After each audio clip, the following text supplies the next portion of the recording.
Então, meus irmãos, Mateus capítulo 19, versos de 16 ao 30, né? Nós vemos aí, como foi lido já, o texto fala sobre o jovem rico e o perigo das riquezas. Então, o que nós podemos tratar nesse texto hoje, né? Nós vemos um jovem que em um determinado momento ele se aproxima de Jesus para lhe fazer uma pergunta que eu diria para vocês, sem medo de errar, é a pergunta mais importante que todos nós precisamos fazer nas nossas vidas. Ele chega para Jesus e diz assim: bom mestre, que farei de bom para alcançar a vida eterna? Você já imaginou um rapaz, jovem, rico, mas ele tinha uma preocupação fundamental na sua vida. Ele estava querendo saber a respeito da sua salvação, a respeito de como ele poderia entrar em comunhão com Deus e poder ter a certeza da sua salvação. Quantos jovens, adultos, idosos, né? Pessoas de todas as idades, enfim, estão hoje preocupadas. Quantas pessoas estão preocupadas hoje com a sua salvação? Quantas pessoas estão tirando tempo em algum momento da sua vida para fazerem essa pergunta, né? Quantas pessoas estão tirando tempo em algum momento das suas vidas para fazerem esta pergunta? O que eu preciso fazer para ter a vida eterna? Essa pergunta, ela aparece em vários momentos na Bíblia. Eu me lembro, por exemplo, de Atos dos Apóstolos, capítulo 2, versículo 37, quando o Espírito Santo desceu sobre a igreja e os apóstolos estavam pregando a palavra de Deus, uma multidão ouviu a manifestação do Espírito Santo, viu a pregação dos apóstolos. Quase 3.000 pessoas estavam ali, né? E aquelas pessoas perguntaram a Pedro e aos demais apóstolos: o que faremos, irmãos? A pergunta tem palavras diferentes, mas na verdade era a mesma pergunta desse jovem: o que nós faremos para termos o perdão dos nossos pecados? O que nós faremos para termos a vida eterna? Também a Bíblia fala de um eunuco da rainha de Candace, lá no livro de Atos. Ele chegou para Filipe e perguntou assim: o que devo fazer para ser salvo? Né? E a palavra de Deus fala de um outro momento onde o carcereiro, com a sua família, ele perguntou: o que devo fazer para ser salvo? E a resposta sempre foi: creia no Senhor Jesus, será salvo. Né? Lá ele disse: será salvo tu e a tua casa, porque todos estavam dispostos a crer.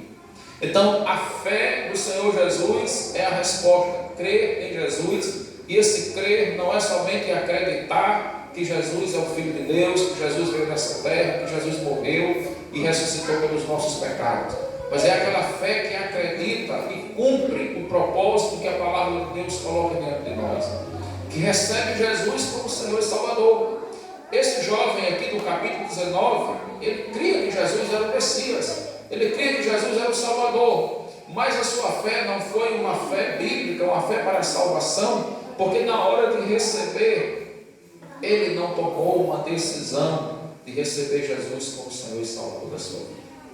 Jesus naquele momento responde para ele assim: olha, você sabe os mandamentos: não matarás, não roubarás, não adulterarás, não dirás falso testemunho, honra a teu pai e a tua mãe, né? Ama o teu próximo e a Deus sobre todas as coisas. E ele vai dizer assim: tudo isso tenho observado desde a minha meninice.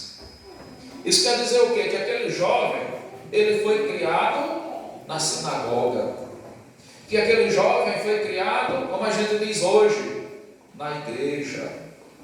Aquele jovem passou anos da sua vida ouvindo a palavra de Deus e aprendendo os mandamentos. Mas, apesar daquela vida religiosa, daquela vida de aprendizado, de conhecimento da Bíblia, de informação, aquele jovem sabia que ainda não tinha dentro de si a certeza da vida eterna. Então, por que eu estou falando isso para vocês? Porque, meus irmãos, a Bíblia diz assim: conhecereis a verdade e a verdade vos libertará. Mas essa verdade, que é a palavra de Deus, ela é importante a gente conhecer, porque sem conhecimento a gente não tem a chance de se libertar, a gente precisa conhecer. Mas se nós conhecemos a palavra e nós não tomamos a atitude que devemos tomar diante da palavra, a palavra não produz fruto em nós. O que vai fazer a diferença aqui não era tanto o conhecimento, mas a atitude que aquele jovem tinha que tomar diante daquele conhecimento. Porque nós vamos encontrar outras pessoas que se encontraram com Jesus e elas não eram de uma cultura da sinagoga. Elas não tinham um conhecimento, mas quando elas viram Jesus pregar ali, de imediato elas creram e receberam Jesus como Senhor das suas vidas e elas foram salvas. Nós vamos ver um homem que foi liberto por Jesus, de uma legião ali, um gadareno. Era um homem que não conhecia Deus, era um homem que não conhecia nada sobre Jesus. Mas quando Jesus operou ali aquele milagre, ele conheceu o poder de Deus na sua vida. Ele imediatamente, enquanto os homens da sua cidade pediram a Jesus que saísse dali, ele disse: Senhor, eu irei contigo aonde o Senhor for, eu quero te seguir. Por quê? Ele tomou uma decisão de ser discípulo de Jesus. E aquele jovem, ele foi chamado por Jesus para ser o seu discípulo, ser o seu seguidor.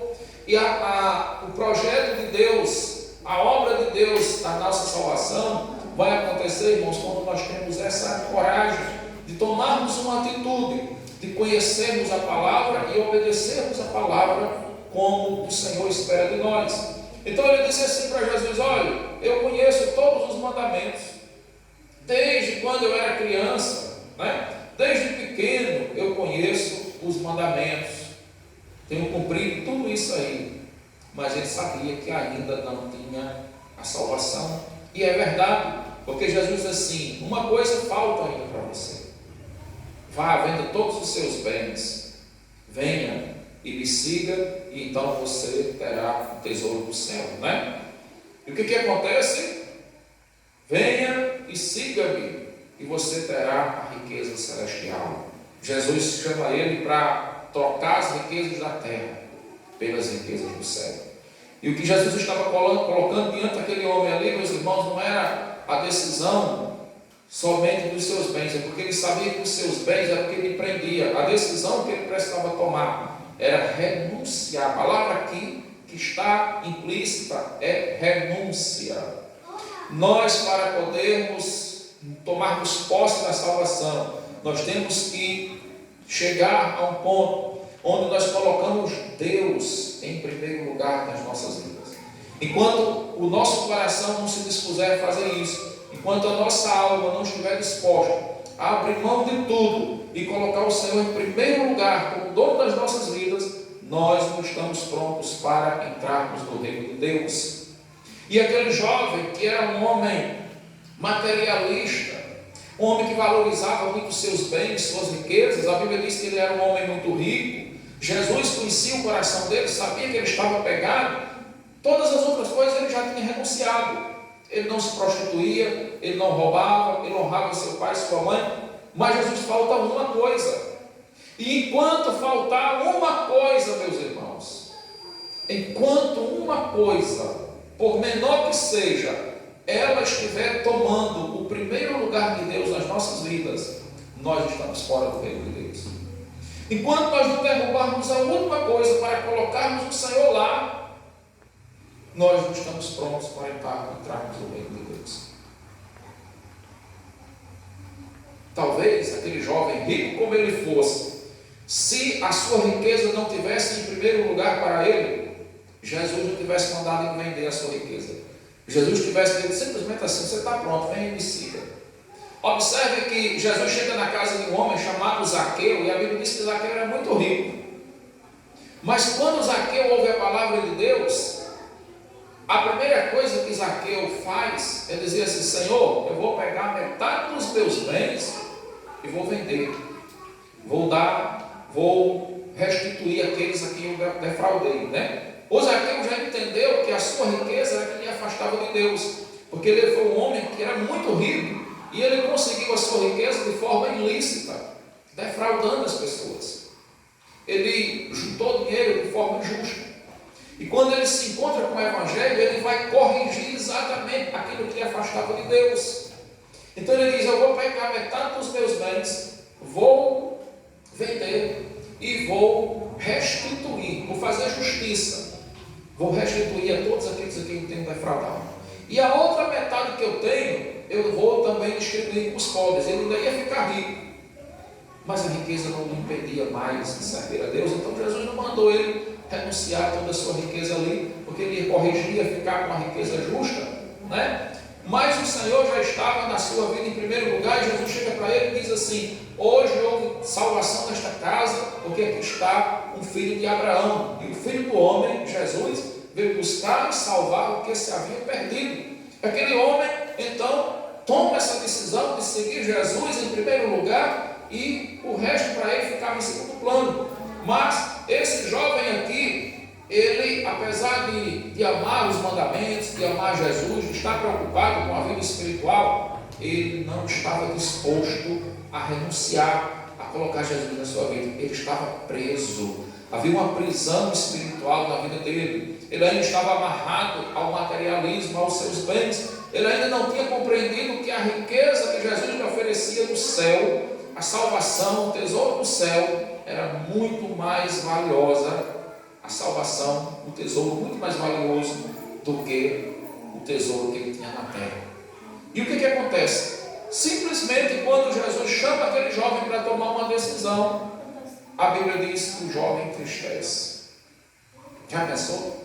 A Bíblia diz que aquele jovem saiu dali, versículo 22, tendo porém o jovem ouvido esta palavra, retirou-se triste por ser dono de muitas propriedades.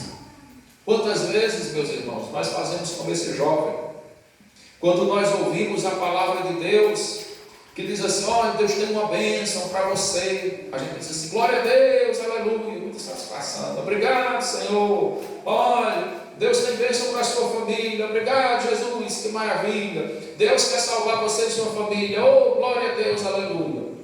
Aí quando chega aquela parte do Senhor diz assim: mas você precisa renunciar a alguma coisa, né? Alguns é a riqueza, outros é algum tipo de pecado, é algum prazer deste mundo. Cada um tem uma coisa na sua vida, e Jesus vai chegar exatamente naquilo que lhe está afastando de Deus.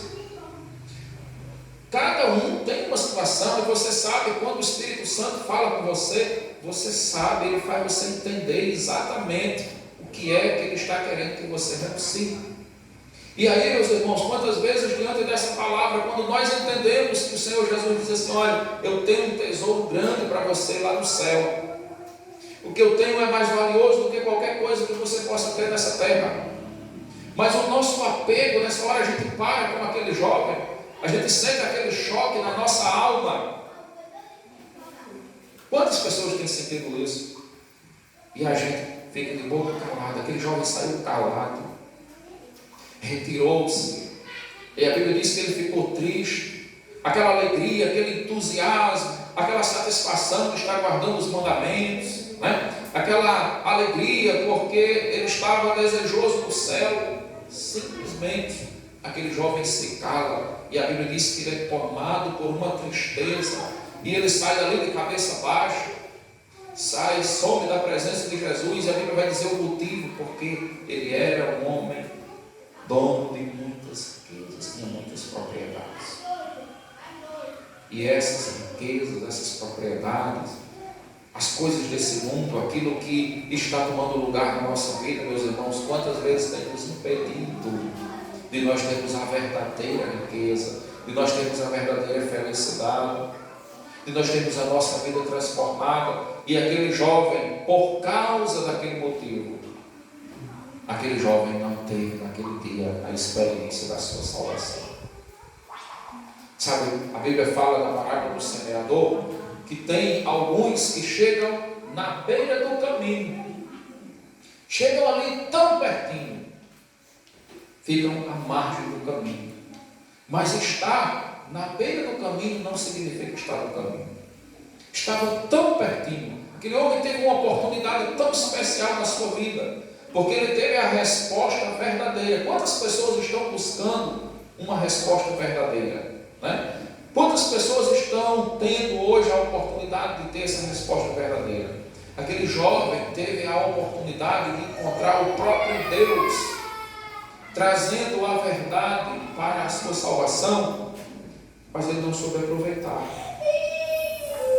Então, quantas vezes nós temos a palavra de Deus? Hoje nós ouvimos falar de pessoas que estão em países onde é proibido pregar o Evangelho, e as pessoas, apesar de ser proibido, elas arriscam suas vidas, elas querem tanto, elas desejam tanto ouvir a palavra de Deus, e muitas vezes, meus irmãos, é difícil para essas pessoas ouvirem a mensagem do Evangelho, porque é difícil os pregadores chegarem até elas, é difícil elas chegarem até os pregadores. Muitas vezes a mensagem de Deus é pregada de forma escondida até, mas essas pessoas arriscam suas vidas, elas estão ali porque elas sabem a importância que tem a palavra de Deus. E nós muitas vezes temos a palavra de Deus tão perto de nós, tão próximo das nossas vidas, sem nenhum impedimento, né? E nós podemos ouvir a verdade do Senhor, o próprio Jesus falando com aquele jovem naquele momento, mas aquele jovem perdeu aquela oportunidade, que a Bíblia não vai dizer se foi dada a ele outra vez. Deus queira que tenha sido dado, né? Como há muitas pessoas que estão rejeitando. Só que Jesus faz um comentário quando aquele jovem se retira ali, no versículo 23, diz assim: então disse Jesus a seus discípulos: em verdade vos digo que um rico dificilmente entrará no reino dos céus. E não é somente um rico, mas às vezes um pobre também, apegado ao materialismo, qualquer coisa que a gente se apega, que nos tira da presença de Deus, nos impede. Então, como é difícil. E os discípulos naquele momento vão fazer uma pergunta ao Senhor, né? Jesus diz assim: é mais fácil passar um camelo pelo fundo de uma agulha do que entrar no reino dos céus. Quando a gente escuta esse versículo aqui, a gente pensa lá, aquele camelo, né, com aquela corcova, né, chama, né, aquela montanhazinha lá, não é um animal não, o camelo lá é uma corda dessa grossura assim, que eles usavam para amarrar um navio. É esse camelo. E a agulha é literalmente a agulhazinha que a gente coloca ali. É impossível isso. Mas Jesus disse que ainda era mais fácil do que o rico entrar no reino dos céus. Não por ser rico, mas por causa da atitude do seu coração e não abrir mão das riquezas pela palavra de Deus. E isso, meus irmãos, não é somente o rico, mas é qualquer um de nós, em qualquer situação que nós não temos a coragem de abrirmos mão daquilo pela palavra de Deus. Aí os discípulos vão dizer assim: nós abrimos mão de tudo, né? Naquele momento os discípulos se sentem consolados, porque eles viram que eles tinham renunciado tudo. Olha o versículo 25 aí. Ouvindo isto, os discípulos ficaram grandemente maravilhados e disseram: sendo assim, quem pode ser salvo? Né? E Jesus, fitando neles o olhar, disse-lhes: isto é impossível aos homens, mas para Deus tudo é possível. Então lhes disse Pedro: olha aí, eis que nós tudo deixamos e te seguimos. Que será, pois, de nós? Veja que Pedro era pobre, Pedro era um pescador, os outros apóstolos eram pobres também.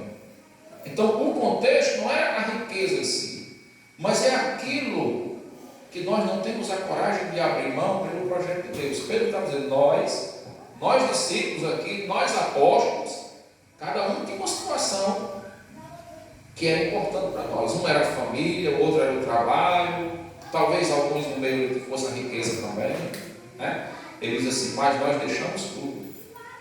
Nós renunciamos. A palavra é renúncia. Às vezes não é a riqueza que Deus quer que você renuncie. Mas às vezes Deus quer que você renuncie às festas,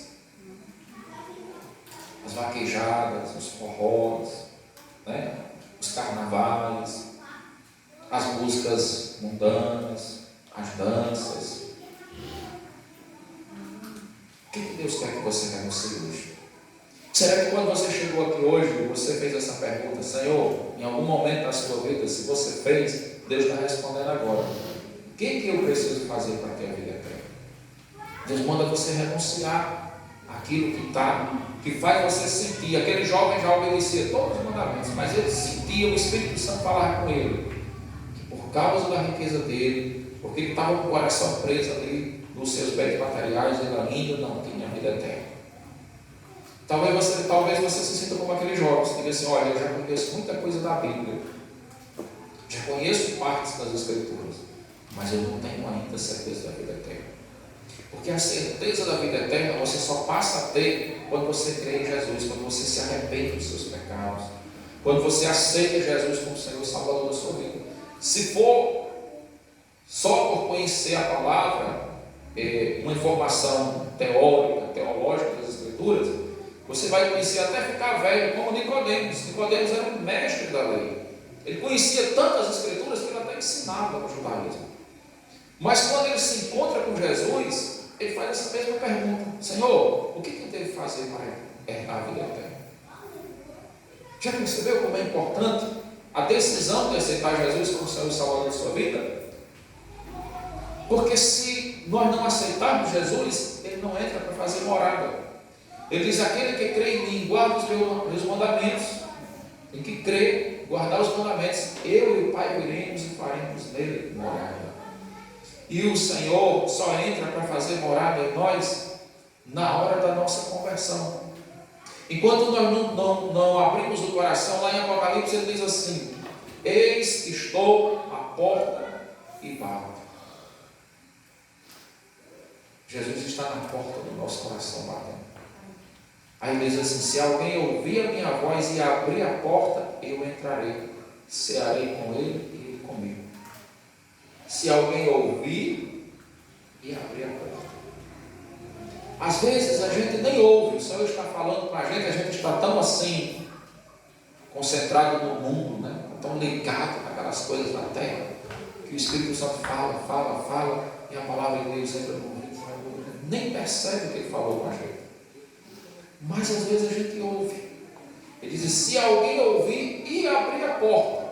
Por que é necessário ouvir e abrir a porta? Porque às vezes é possível ouvir, mas não abrir a porta. Às vezes a gente ouve, a gente sabe que o Espírito Santo está falando com a gente. A gente entende exatamente qual é a porta que nós precisamos abrir. A gente sabe o que o Senhor quer de nós, mas a gente mantém a porta fechada. Aquele jovem sabia. Jesus foi muito claro com ele, disse exatamente o que ele precisava fazer. A Bíblia diz que ele ouviu. Olha só, veja o que diz aqui o versículo de número 22. Tendo, porém, o jovem ouvido esta palavra, retirou-se triste, possuidor de muitas riquezas. Ele ouviu a palavra que lhe chamava para uma decisão. E aí, irmãos, onde muitas vezes, quando nós ouvimos o Espírito Santo dizer: olha, levanta a sua mão hoje, venha hoje, me siga hoje, toma essa decisão, a gente não quer abrir a porta do nosso coração. E por isso a gente fica de fora, né? Mas que você possa hoje, se o Espírito Santo falou com você, se você entendeu hoje o chamado do Senhor, que você abra a porta do seu coração e diga: Jesus, a porta do meu coração está aberta. Porta da minha vida, como Zaqueu. Zaqueu, quando ouviu falar que Jesus estava entrando na cidade, a Bíblia diz que Zaqueu corre, vai lá para cima da árvore. E Zaqueu estava pronto. Jesus disse: Zaqueu, hoje me convém pousar em tua casa.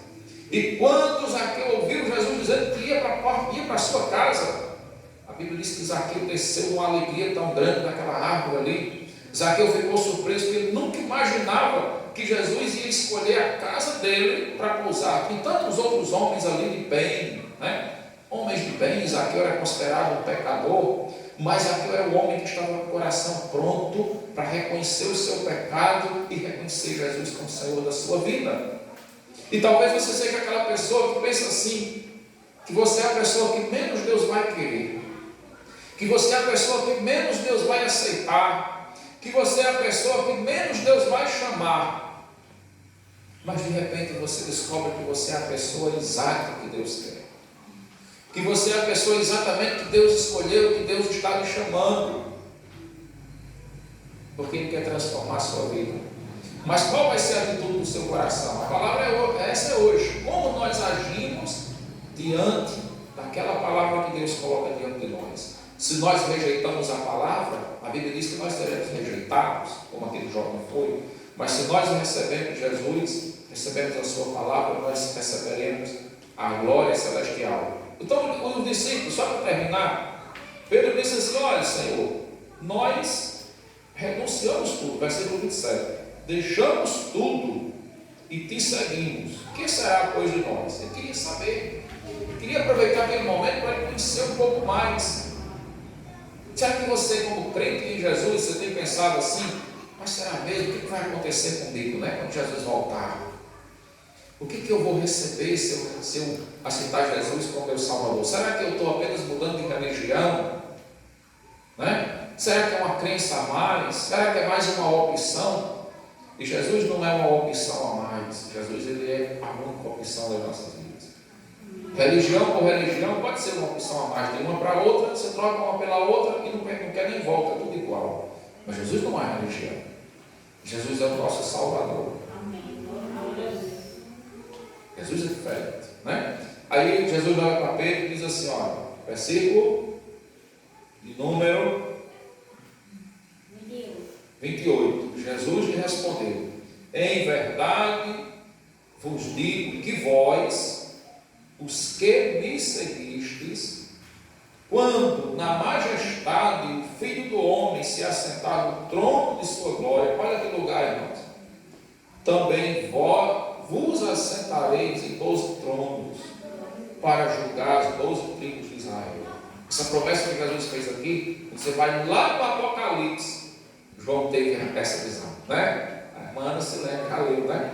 Lá no Apocalipse, João teve a visão dos 24 anciãos ali, os patriarcas das 12 tribos de Israel e os 12 apóstolos ali. Jesus disse: olha, vocês estão lá, então tem as colunas, tem os tronos, estão lá no Apocalipse. Olha que promessa fiel.